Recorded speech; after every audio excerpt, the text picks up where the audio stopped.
Speaking of the Michigan Wolverines, let's go through some over-under win totals, shall we? Is this Michigan's best team in the Jim Harbaugh era? That's the big question that everybody continues to ask themselves, and I continue to ask myself when thinking about what they're coming off of. We're talking about the sport's winningest program. Nobody's won more games in Michigan, but they just posted their first consecutive 12-win season. They just hit the 13-win plateau for the very first time. So really a lot of momentum created off last year's team. And you take into account, too, that 10 of their wins were by 21 points or more. This was a dominant program last year, and it doesn't right now feel like anything's going to slow them down. When you think about what they were offensively, they're a team that wants to churn you out. In the second half of football games, they are going to wear you down to a point in which it's going to be almost impossible for you to keep up. They led the nation in yards per carry in the second half. They also outscored Big Ten opponents 217-57 on average over the course of their entire season. That's 22-6 after halftime. So you think about this is a team that gets better as the game goes along, and what better example of that was their performance against Ohio State in the second half. Now, the big question, the big question as it relates to Michigan, can J.J. McCarthy take the next step? You know I feel very bullish about that likelihood. This was a guy last year that was rotating with Cade McNamara in the spring and the summer and in fall camp and in the regular season. They each started a game. It was McCarthy's show from there on out, and he got a little better as the season went along. The running back tandem, we don't need to spend a lot of time on that. You know that's a strength. How about the wide receivers? Yeah, you got to replace your top receiver. You got to replace Ronnie Bell and like Luke Schoonmaker. I understand that's not going to be easy to do, but think about some of the pieces that they've added. A lot of people buzzing about Tyler Morris. A lot of people love what Cornelius Johnson did down the stretch last year, and Roman Wilson as well. I also am not ever going to be concerned about what Michigan has at the tight end spot. Yeah, you lose a guy to Iowa, so be it.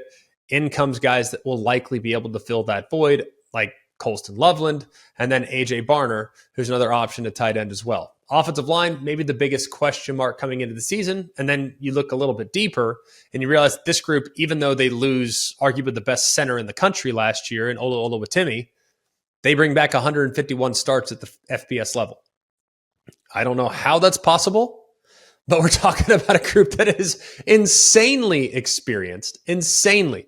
When you think about the Stanford transfers that they brought in and Drake Nugent, Miles Hinton, you bring about Ladarius Henderson from Arizona State. I mean, these are guys that have established themselves as top-line players at their positions.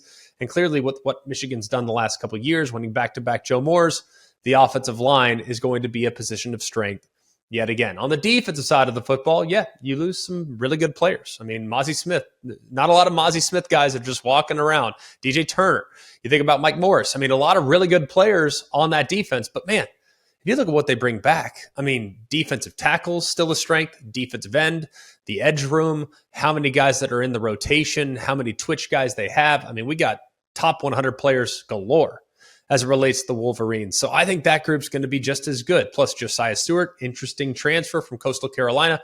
I got to keep an eye on there as well. You know the linebackers are going to be rock solid. They were last year with Colson and obviously Barrett. Those guys are going to continue to be a strength. And then the back end, Sainer Still and Will Johnson, one of the best tandems in the country at corner. And you have some solid players at the safety spot as well. Very excited about this roster top to bottom. Now let's go through it. Now their total wins, 10.5. A lot of people salivating at the opportunity. We'll talk about Ohio State in a minute. How about Michigan? Now, we got to find 2 losses for them to hit the under, right? That's our game.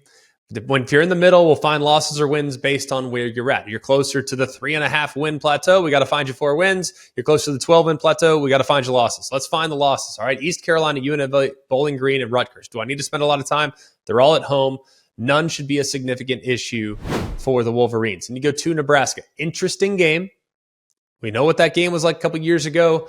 That's an interesting game and one that should not be taken lightly, but I'm not as worried about that one. The one the following week is the one that I would circle, even though I'm not convinced that Minnesota is going to be able to out Michigan. Still one that will be very difficult. Back-to-back road games at Nebraska, at Minnesota. Do not take either of those 2 teams lightly because both teams I expect to be improved, believe it or not, here in 2023. Then you have to go to Indiana, or Indiana comes to you, excuse me. Not a game that I would be overly concerned about. Indiana, will they be better? Hopefully, but I'm not sold. At this point right now, it's almost difficult to find a loss in the first handful of games for the Wolverines. Right now, if my math is correct, that's 7-0. Go to Michigan State. We all know what Michigan State has been in the past. Even a less than stellar Michigan State team has given an elite Michigan team a lot of fits. You go to East Lansing, it's going to be a difficult environment by far.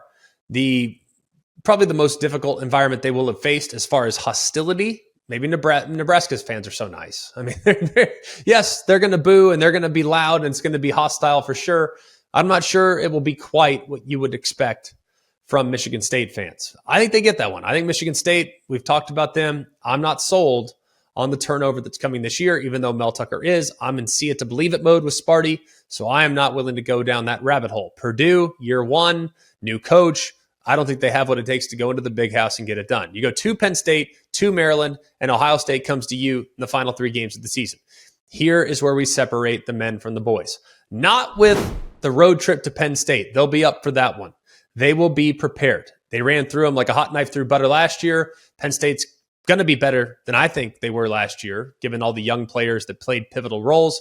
Depends a lot on Drew Aller. Can he be the guy at quarterback that can elevate that offense to balance out that rushing attack? Defensively, they should be really solid. But, man, this is one of those toss-ups, okay? It's one of those toss-ups at the moment. Here's the most dangerous game on the schedule. I'm not saying at Penn State. We know that's a dangerous game. I don't have to tell you that. But we noticed this last year with Ohio State. That road trip to Maryland the week before you play in the big game is one that does not need to be taken lightly. Maryland's got some firepower. They played Michigan closer than most last year. And I think that group could be a dangerous one, especially to travel to College Park there in the second to last week of the season when everyone's talking about what a great win on the road against Penn State. And hey, get ready for next week. Ohio State's coming to town. Be careful of the Terps. Be careful of the Terps. And then Ohio State comes to you. I think they go 2-1 in the final 3. Which one are they going to lose? I'm not 100% certain, but I would take the over with the Michigan Wolverines at 10.5.